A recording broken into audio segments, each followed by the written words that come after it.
परिवर्तन संसार का नियम है।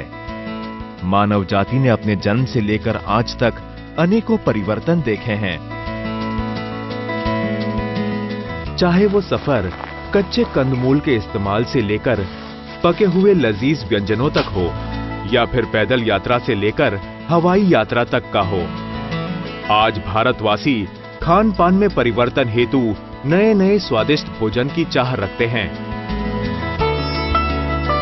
नए नए व्यंजनों और खान पान में बदलाव के कारण आज सैकड़ों प्रकार के विदेशी व्यंजन और खाद्य पदार्थ देश भर में प्रचलित हो रहे हैं। और इन नए विदेशी खाद्य पदार्थों के प्रचलन से किसानों को भी नए नए कृषि अवसर प्राप्त हो रहे हैं, जो लाभदायक तो होते ही हैं, साथ ही भारत की प्रगति में भी सहयोग करते हैं।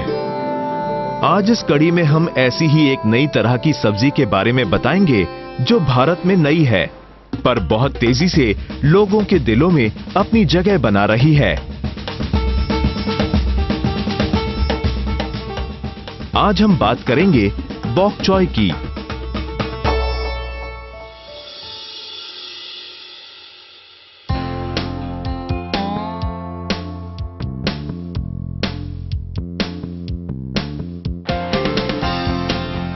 बॉक चॉय क्रूसीफेरस सब्जी की प्रजाति का सबसे पौष्टिक सदस्य है।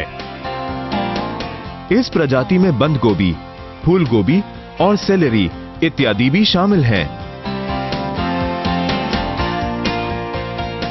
इसका सुंदर सफेद रंग का तना और गहरे हरे रंग के पत्ते इसके आकर्षण को बढ़ा देते हैं। इसका नाम भले ही बोलने और सुनने में अटपटा लगता हो, लेकिन इसके उगाने की प्रक्रिया बेहद ही सरल है। साथ ही साल भर में कई बार फसल देकर और बाजार में अच्छी कीमत के कारण बॉक चॉय अपनी श्रेणी में सबसे अधिक मुनाफा देने वाली सब्जी है। शहर में बदलते खान पान और एग्जॉटिक या विशिष्ट श्रेणी की सब्जी की मांग को मद्देनजर रखते हुए अपने किसानों को हम सुझाव देना चाहते हैं कि अगर आपकी जमीन शहर में या फिर शहर के आसपास हो तो बॉक चॉय को अपने खेत में उगाने के बारे में जरूर सोचें। बॉक चॉय की कृषि ऐसे क्षेत्रों में संभव है जहां का तापमान 12 डिग्री से 32 डिग्री तक हो।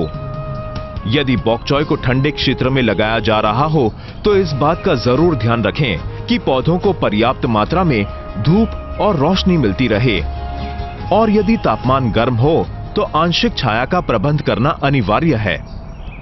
सीधी धूप इसके विकास में बाधक होती है। यह आंशिक छाया आसपास में उपस्थित ऊंचे पेड़ से भी मिल सकती है, या फिर किसान अपने खेत में दूसरे किसी अन्य प्रजाति के पौध को उगाकर छाया का प्रबंध कर सकते हैं। बॉक चॉय की खेती किसी भी प्रकार की मिट्टी में करना उपयुक्त है। बस इतना ध्यान जरूर रखें कि मिट्टी उपजाऊ और कीटाणु मुक्त हो और उसमें नमी को रोकने की क्षमता हो। साधारण मिट्टी में भी उग जाने की खासियत के कारण बॉक चॉय को हम भारत के कई राज्यों में उगा सकते हैं।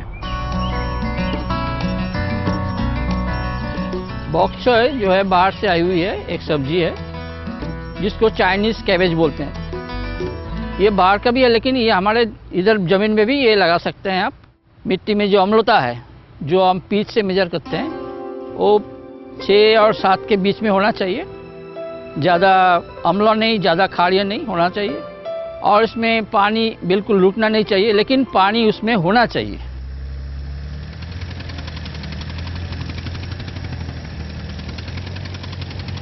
ये किसान आज बॉक चॉय की खेती की तैयारी कर रहे हैं। सबसे पहले जमीन की जुताई करते हैं।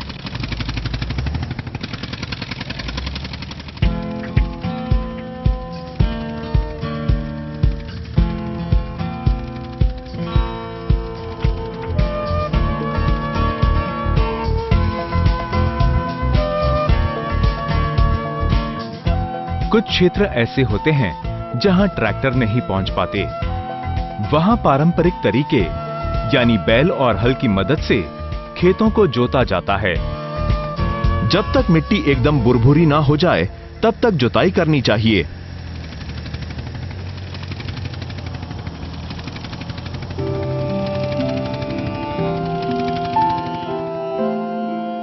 जुताई के बाद ये किसान अपने खेत में बेड या मेड़ बनाते हैं। बेड बनाते समय किसान अधिकतर जैविक खाद का इस्तेमाल करते हैं। मिट्टी में जैविक पदार्थ हो या तो ऑर्गेनिक खाद डालिए, जैसे फार्मयार्ड मैन्योर या कंपोस्ट वो डालिए। उसके बाद इसका टेस्ट करा लीजिए, उसमें माइक्रोन्यूट्रिएंट है कि नहीं और इसमें एनपी की मात्रा क्या है, उसी अनुसार इसमें खाद भी डालना पड़ेगा।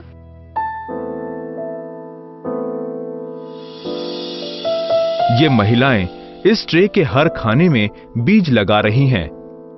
बीज डालने के उपरांत इन बीजों के ऊपर कोकोपीट डालकर ढक दिया जाता है।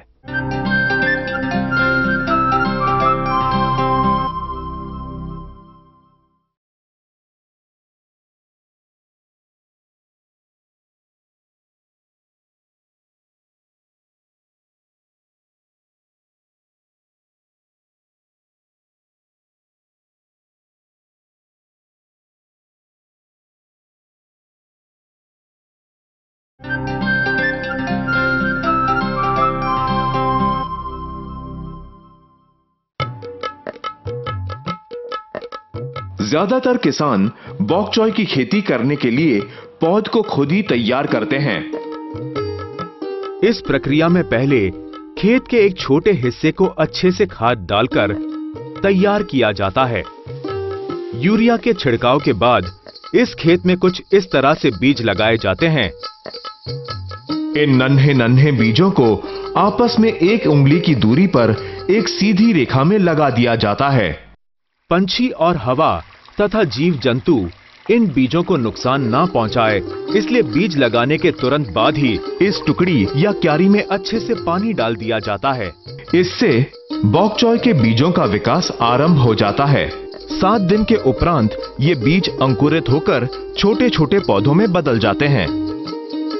जैसे नवजात शिशु के विकास के लिए शुरुआती दिनों में उसे अधिक पोषण की जरूरत होती है, बिल्कुल उसी प्रकार बॉक चॉय के पौधों को भी पोषण की अधिक आवश्यकता होती है।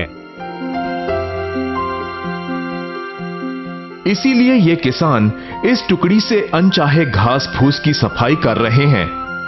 बीज डालने के 20 दिन की देखभाल के बाद ये पौध रोपण के लिए तैयार हैं।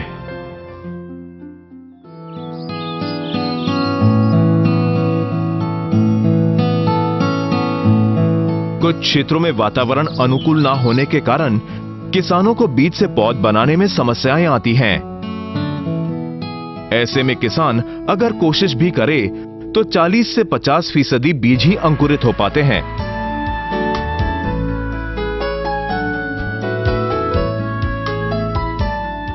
किसान इन पौधों को नर्सरी अथवा अंकुरित पौधों के विक्रेता से खरीदकर अधिक समझदारी का काम करते हैं।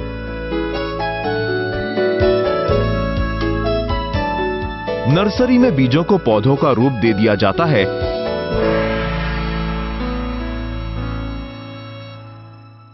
इसके लिए मिट्टी की जगह कोकोपीट का इस्तेमाल किया जाता है।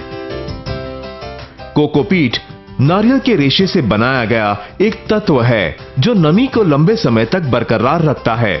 जरूरत और बीजों के अनुसार इसमें खाद मिलाकर कोकोपीट को उच्च श्रेणी का उपजाऊ तत्व बना दिया जाता है। ये महिलाएं इस ट्रे के हर खाने में बीज लगा रही हैं। बीज डालने के उपरांत इन बीजों के ऊपर कोकोपीट डालकर ढक दिया जाता है। इसमें जरूरत अनुसार पानी डालकर इन बीजों को अंकुरित होने के लिए साफ सुथरे और नियंत्रित तापमान वाले ग्रीन हाउस में रख दिया जाता है। नर्सरी में जब ये पौधे तैयार हो जाएं, तब इसे बाहरी वातावरण में ढलने और विकसित होने के लिए 4 दिन का वक्त दिया जाता है, जिसे हम हार्डनिंग कहते हैं। समय दर समय पानी का छिड़काव करके इस बात का ध्यान रखा जाता है कि कोकोपीट की नमी बरकरार रहे। 15 दिन के बाद ये किसान स्वस्थ पौधों को अलग कर रहे हैं। स्वस्थ पौधों को ही इसके आगे जाने की हरी झंडी मिलती है। 25 दिन की देखभाल के बाद नर्सरी विक्रेता इसे किसान के पास भेजने की अनुमति दे देते हैं। नर्सरी में जब ये पौधे तैयार हो जाएं, तब किसान इन्हें उचित भाव में खरीद लेते हैं। लगभग 90 रुपए में इन 104 पौधों की ट्रे को नर्सरी से खरीदा जा सकता है। अपने खेत के आकार और जरूरत के अनुसार किसान इन पौधों को खरीद लेते हैं। और परदेशी बाजू का खेती करने से पहले मैं अपना पारंपरिक खेती कर रहा था। उसमें देसी सब्जी का बहुत बढ़िया उत्पादन ले रहा था, लेकिन बाजार भाव और निसर्ग के लहरीपना के कारण उसमें ज़्यादा मुनाफा नहीं हो रहा था। इससे आगे निकलने के लिए उसके कारण मैंने परदेशी बाजू का खेती करने का सोचा।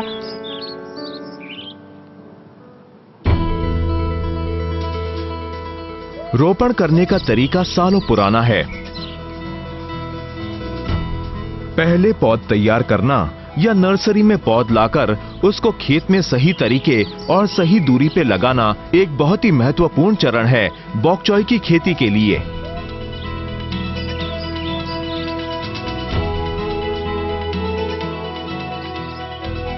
किसान नर्सरी से लाई गई इस पौध का खेत में रोपण कर रहे हैं। एक पौधे और दूसरे पौधे के बीच 1 फीट या लगभग 1 हाथ का फासला हो, इस बात का भी ध्यान रखा जा रहा है। पौधे लगाते समय आसपास की मिट्टी को ठीक से दबाकर इसके अंदर की वायु को बाहर निकाल दिया जाता है। अनुभवी किसान रोपण के दौरान और कुछ दिन बाद भी इन पौधों के आसपास आवश्यक मात्रा में खाद डाल देते हैं। इस क्रिया को साइड ड्रेसिंग भी कहते हैं। पानी का छिड़काव चाहे पारंपरिक सिंचाई प्रणाली से हो या गैर पारंपरिक सिंचाई प्रणाली से, लेकिन इस बात का ध्यान रखा जाता है कि बॉक चॉय के बेड की मिट्टी की नमी बरकरार रहे। बॉक चॉय की फसल बहुत ही मुलायम और नाजुक होती है और इसके अनोखे स्वाद और पौष्टिक तत्वों को बरकरार रखने के लिए मिट्टी में नमी का बरकरार रहना अति आवश्यक है।